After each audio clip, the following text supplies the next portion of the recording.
او دجال چې کله راشي نو د مدینې نه غیر چاپیره فرشتې به ولاړې هغې به د مدینې منورې څوکۍ کوي هغې سره به اسباب او آلات دي چې دجال راځي هغې به یې وی مدینې شریفې ته به راورسي نو فرشتې به ورله مخ واړئ په بل طرف نو روان به شي وی دا مدینه شریفه هغه ځمکه ده چې دې ته به دجال نه داخلېږي لوی کافر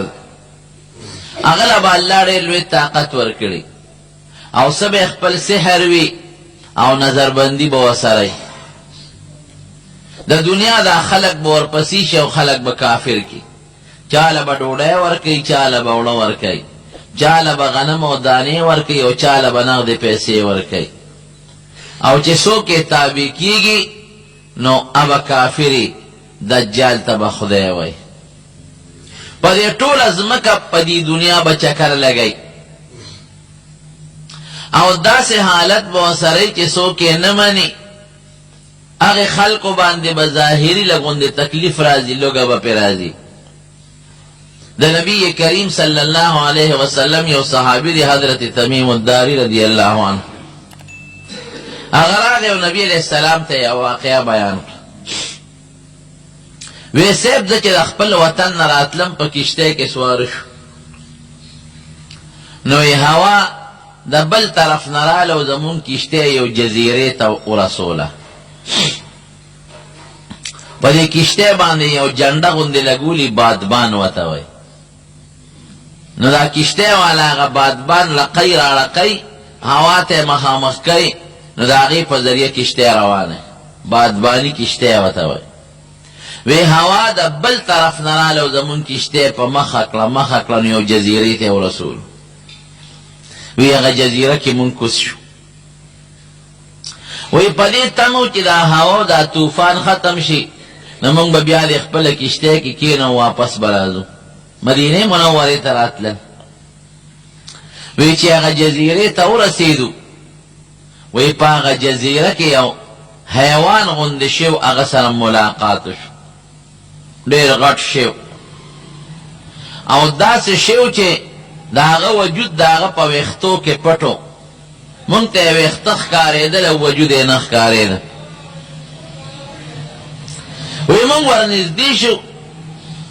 هغه مونږ نه تپوس وکړو مونږ د هغه نه تپوس وکړه څوک یې مونږ وایو عرب یو مونږ وی ته څوک یې وی انا الجساسه زه جاسوس یم وی مونږ وی د چا جاسوسي کې وی شاته یو شی ناست دی او ستاسو په انتظار دی او زه خو درته ډېر ناشنا وجیبه ښکارم هغه زما نه زیات ناشنا وجیبه دی او ستاسو انتظار کوي ورشي وی مونږ چې ورلو یو غټ شی یو غټ سړی او په زنځیرونو تړلی شوی غټ غټ زنځیرونه ورته اچولی شوي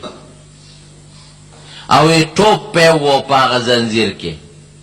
او یو لوی اواز به یې وکړو مونږ به ترې ویرېدو وی مونږ نه یې تپوس وکړه تاسو څوک یې وی مونږ وی چې مونږ عرب یو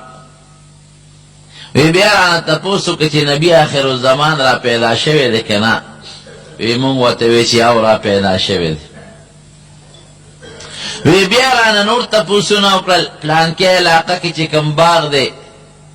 هغه باغ میوه کوي که نه کوي مونږ وی او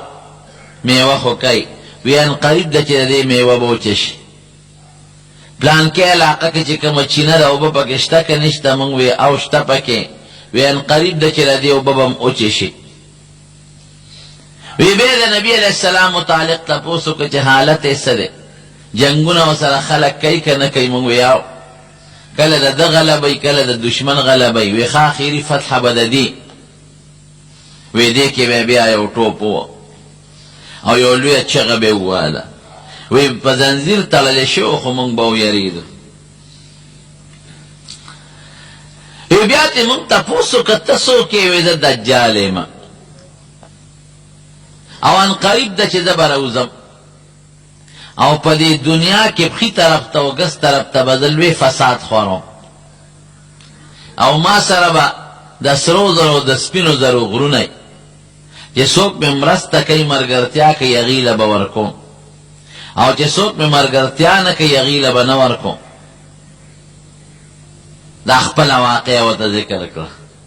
وی مونږ وی چې ته به کله روځې وی لږې ورځې پاتې دي. ان قریب څه موده پس در وتو والی وی په ټوله دنیا به چکر لګو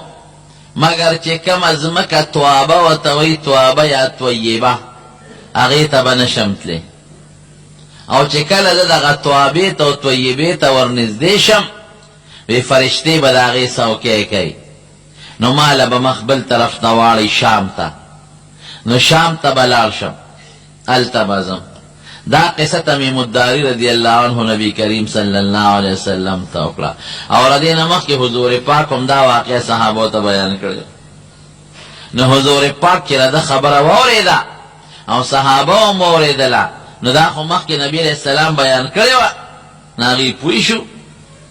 نو حضور پاک خپله کونټۍ مبارکه مدینې منورې دې ځمکې له راوبلله وی هذه توابه هذه طیبه وی دا هغه توابه او طیبه د مدینه منوره وی دې به په ټوله دنیا چکر لګی او دې مدینې شریفې ته به نشي داخلېدی. هم منل که نه وی ما تاسو ته د کم دجال قصې چې کړې وې درته د بیان کړې که نه خبره رښتیا ده او که نه ده.